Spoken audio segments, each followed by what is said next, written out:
Today, I have some facts to tell you about one of the biggest companies ever, and that's Google. Now, many of these facts shocked and intrigued me, and hopefully they will do the same for you.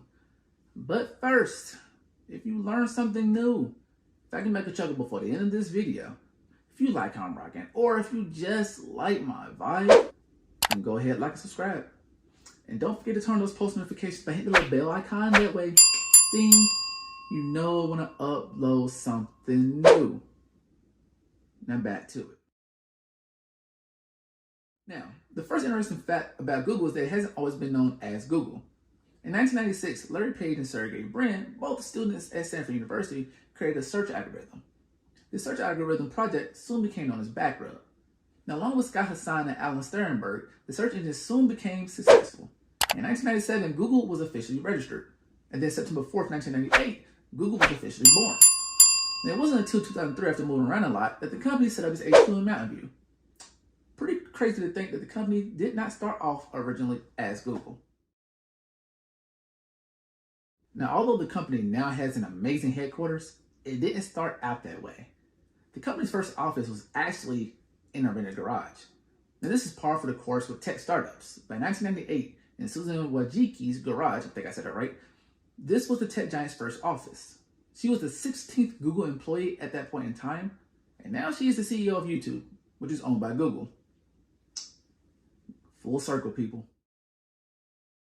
And speaking of YouTube, did you know that Google negotiated the terms of its acquisition of YouTube over mozzarella sticks at a Denny's?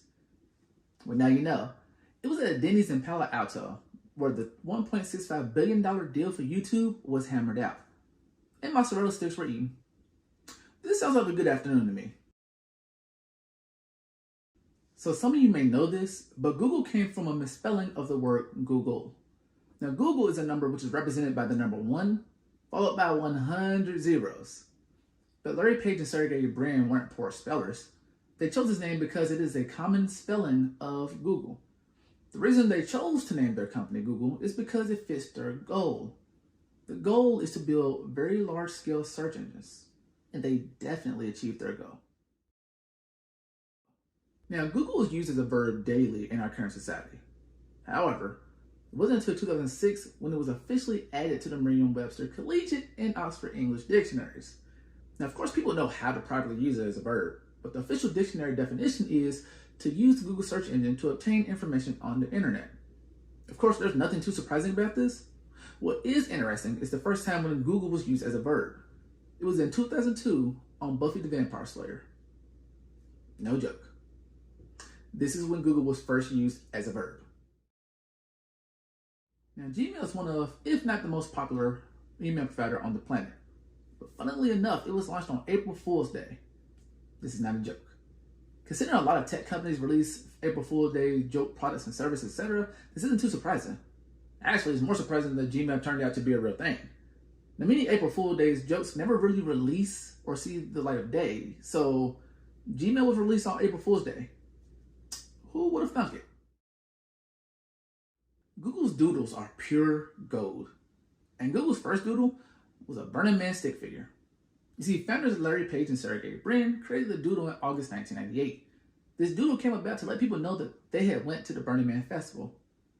It did its job. So yeah, we have the Burning Man Festival to thank for Google's very first doodle and every subsequent doodle after that. So Google's a huge part of our normal daily lives. As a software developer myself, Google is my best friend. But in 2003, Google had a 5-minute outage. When it did, global internet usage dropped.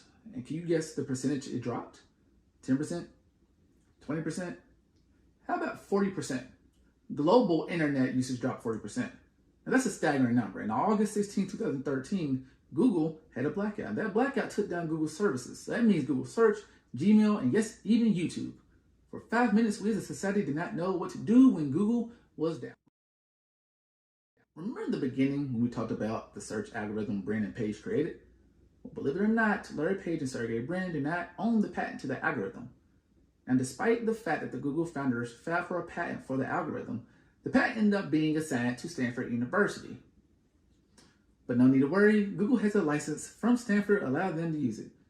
But despite Stanford being their alma mater, the license wasn't given to them for free. Nope. Stanford gave them the license for 1.8 million shares of stock in their company. So Stanford may own the algorithm patent, but Google can use it. And that's a win-win situation. And last but certainly not least, this last fact is for those of you who love Google image search. Well, we have Jennifer Lopez to thank for the creation of Google Images. You see, back in 2000 at the Grammys, J-Lo wore an amazing green Versace dress, which you can see behind me. And let's be honest, J-Lo looks good in anything, so whatever she wore that day would have probably had the same result. But I digress, that dress which she wore broke the internet. And not like when Google went down for 5 minutes, thank goodness. But the search for that dress was the most popular search at that time.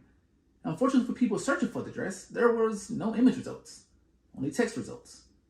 So Google, being Google, the company fixed this issue. They created Google Image Search, so this would never happen again. And in regards to Google Image Search, Executive Chairman of Google, Eric Schmidt, had this to say. At the time, it was the most popular search query we had ever seen, but we had no surefire way of getting users exactly what they wanted. J-Lo wearing that dress. Google Image Search was born. So we have J-Lo to thank for the creation of Google Image Search. Thank you, J-Lo. That brings us to the end, and hopefully you enjoyed these facts because I know I sure had fun learning them. Remember, if you learned something new, if I made you chuckle before the end of this video, if you like how I'm rocking, or if you just like my vibe, then go ahead, like, and subscribe. There are plenty more Google facts which I will be covering in the future, so don't forget to turn on post notifications by hitting that bell icon. That way, ding, you know when to upload some new facts. Now while you're waiting, check out another video over here to keep yourself entertained. This has been Normal Consumer, and I'll catch you guys in the next one.